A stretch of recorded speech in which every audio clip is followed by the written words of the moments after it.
I'm Charlie Rozier, and this is Daisy the Beagle.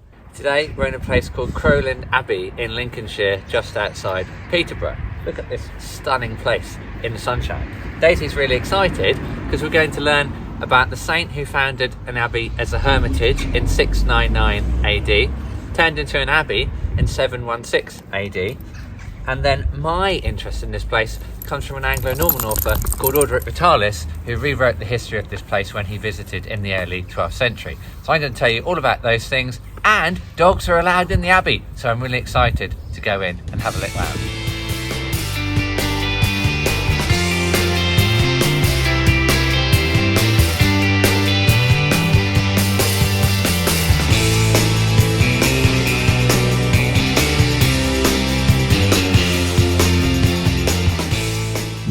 So I wanted to come to Crowland Abbey for several years because I've studied somebody who wrote about its history. Orderic Vitalis was born near Shrewsbury in 1075. His father was a French cleric who came to England after the Norman conquest, and his mother was English.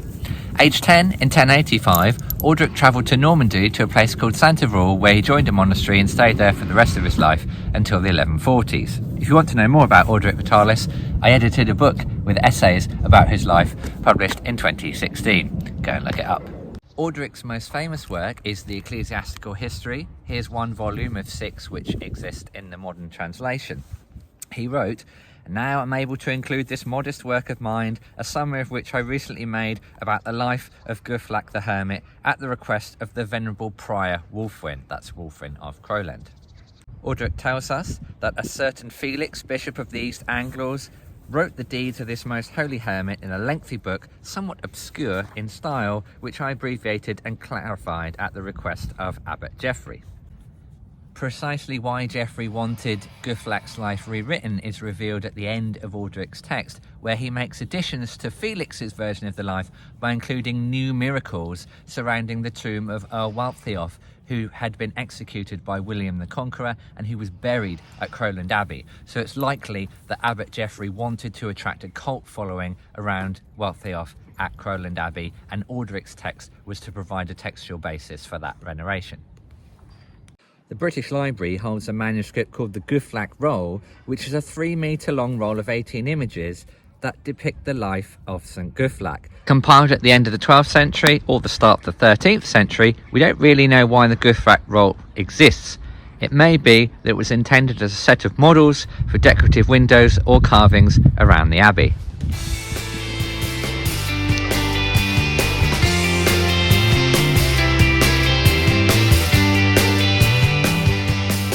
Felix's life of Guflac tells us most of the details that we know, including his trials and tribulations after founding his hermitage in Crowland Abbey. So Daisy, when Orderic finished transcribing from Felix, he then added these comments. "So far, I've abridged and followed the life of St Guflac by Bishop Felix, and included it in my modest work for the glory of God and the edification of the faithful. I add what follows the building of Crowland Abbey and the establishment of the monks there from the trustworthy account of Sub-Prior Anscott and other senior monks." The last bit of Orderic's history on Crowland relates to the period after the Norman conquest. He tells us that at the time of the conquest, the abbot was Wulf Cattell, but then Orderic says that the same abbot, who was an Englishman hated by the Normans, was accused by his enemies and removed from the abbacy. He was replaced by Ingolf, who had been a monk at Saint-Wandrille in Normandy, but who'd been an Englishman by birth before travelling over to Normandy to be a monk, a bit like Orderic himself. Orderic tells us that Ingolf's abbacy wasn't successful, mainly because there was a devastating fire shortly after he'd assumed the position. Then the triumphal end of Orderic's story revolves around the abbacy of Geoffrey. Orderic says, "Geoffrey succeeded Ingolf and brought great gain to the monks of Crowland by his love of goodness and virtue." Like many monastic houses at the time, the abbey was dissolved in 1539 and converted, this one, into a parish church, which is why these portions survive to this day.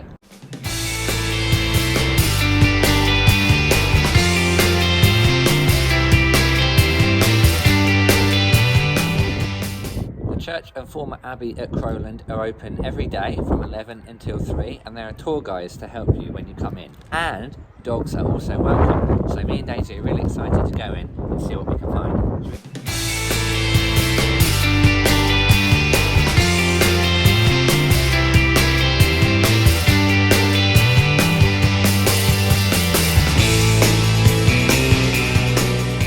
found an excellent little museum section with pieces of ancient stonework, a video showing some reconstructions and some examples of stonework, and then some depictions of what the abbey looked like at various stages of its disrepair.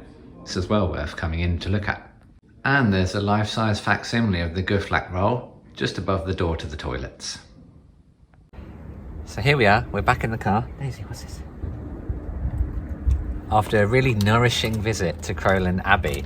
Such a beautiful day, an amazing sight, and Nick and David, our Crowland Abbey guides, were really helpful at showing us around, answering questions and letting us into some really interesting places. I've wanted to come here for a really long time, and I feel like I made a really strong connection to Orderic Vitalis, who was here in the 1120s for 5 weeks writing the history of the Abbey.